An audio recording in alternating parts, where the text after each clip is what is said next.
But first, the so-called war on women. That is the subject of tonight's Talking Points memo.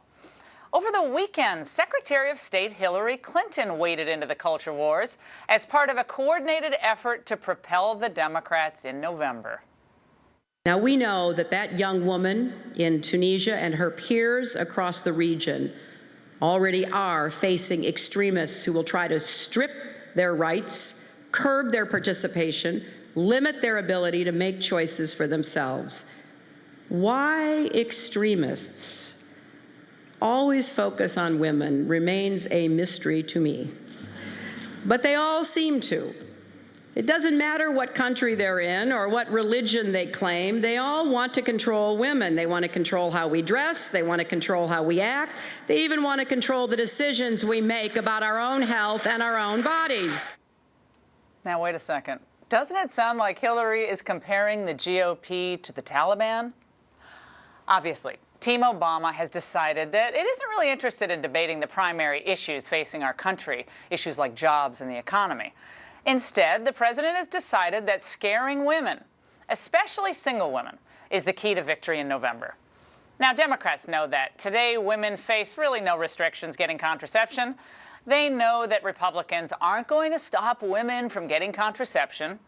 They know that 9 in 10 employer-based health care plans already cover contraception. If you are a woman, for instance, and you're working for, let's say, Georgetown University Hospital, and you want to have multiple sexual partners every week, no one is going to stop you from buying whatever contraception you want to use. And community clinics cover virtually all the costs. So this is a totally phony issue pushed by partisans who have no strategy other than to go negative, dividing Americans along racial, ethnic, and now gender lines. Obama's boosters are misrepresenting what's going on, and they're deceiving the American people just so he can retain power. This is cynical and dishonest. And the Washington Post ABC News poll today shows that this isn't working. A record percentage of Americans give President Obama intensely low marks on the economy. That's a 9% increase. Almost 2/3 say that they disapprove of the way President Obama is handling the issue of gas prices.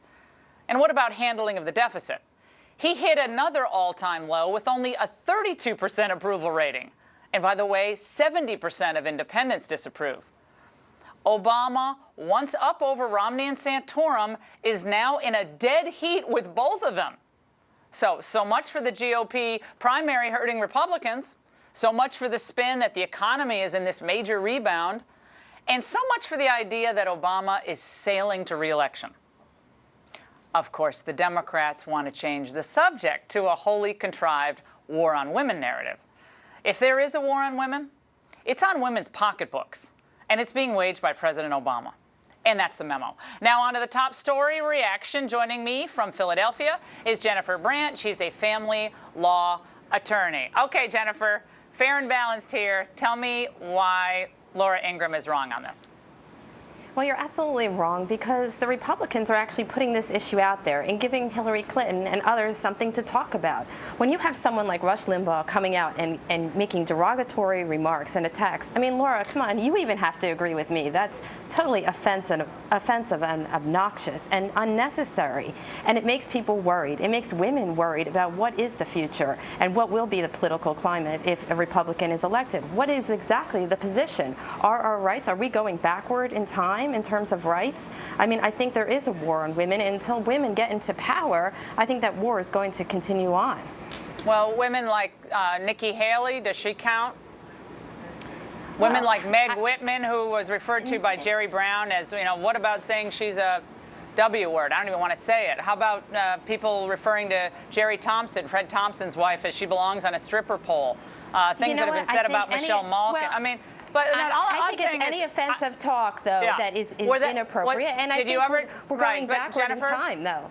Right. I understand that. I understand your point. I understand your point of view. But my question is, if what a radio host said on his show is evidence of a, quote, war on women, then where was the commentary about the war on women being waged over the last several years when very derogatory things were said by left-wing people? I don't condone that, and on my radio show and other places, Rush Limbaugh is a dear friend of mine and a wonderful person. I think, you know, he made a mistake and wishes he didn't say that, and I think he's really sorry for what he said. But nevertheless, the war on women narrative was never raised when any of these things were said by liberals, ever.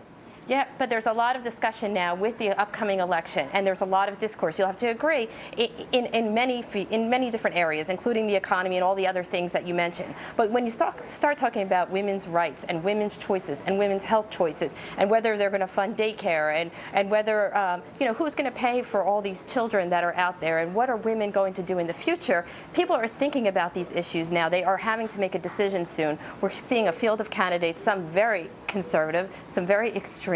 And I think that's what Hillary Clinton is talking about, that we want to make sure that we're an example for the rest of the world. Our country is supposed to be a leader, and we're supposed to be all about freedom. So you think, so when we when women start becoming worried about who the candidate is and how is that going to affect the rights that we had, basic rights, then I think that doesn't make us a leader. That causes a lot of problems. Why do you think President Obama is where he is in these new polls? Because people believe there's a war on women, or people believe there's a war on women's pocketbooks? Well, I don't think that the Republicans are doing him any, or helping themselves, let's say, or helping their cause by having these issues at the forefront. I mean, women make up a large percentage of our country and are important voting and force. Apparently they're rejecting together.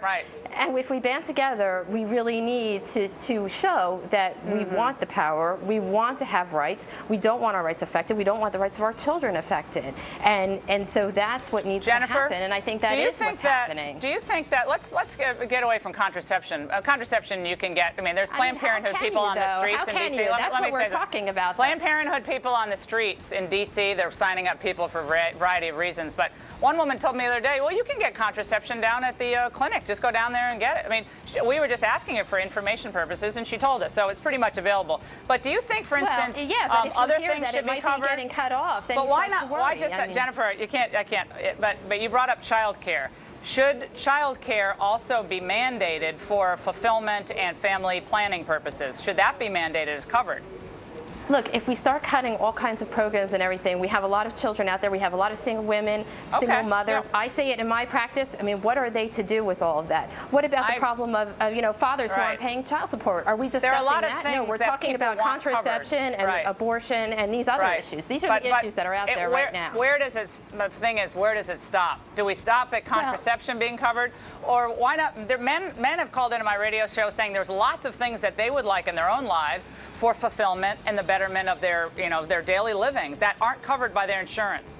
And there's a lot of things out there. So we should cover all of it then, because apparently we have unending money in this country to pay for all this stuff. Well, we all know that that's not true, but we're talking about the basic issue of 9 and 10 life, health of plans contraception offered by employers already cover this stuff. We're out of time, unfortunately. Yeah, Jennifer, it's already covered by 9 and 10 employer-based plans. It's a concocted issue, but we are great for coming on. We appreciate it. Well, when you start hearing about it, people start to worry, and I think that's the problem. Why are we hearing about it? That's the question, but we appreciate it.